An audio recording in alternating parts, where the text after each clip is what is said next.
ఈ ఓట్ల జాతరరా కారుదే జోరు నడిచింది. ప్రతిపక్షంలో ఉండి కూడా అధికార పార్టీకి సుక్కలంటే సుక్కలు చూయించిందల్లా. ఎక్కువ మున్సిపాలిటీలు కాంగ్రెస్ కే అత్తే రావచ్చుగాక, కానీ అసలు సిసలని గెలుపంటే బీఆర్ఎస్ పార్టీదేనోలా. ఇది ప్రతి ఒక్కరు చెప్తున్న మాట.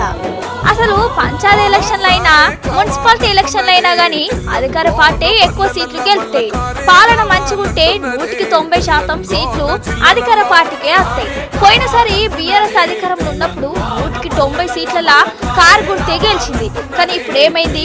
అధికారం పార్టీకి జనం ఉతుకుడు పెట్టింది. మా కొద్ది రేవంత్ పాలన అన్నట్లేవో ఓట్లేసారు. 150% కూడా కాంగ్రెస్ పార్టీకి చక్కగా రానే రాలేదోలా. అసలైతే బీఆర్ఎస్ పార్టీకి గిన్నిగానం సీట్లు వస్తాయని ఎవ్వరు అనుకోలేదు కూడా.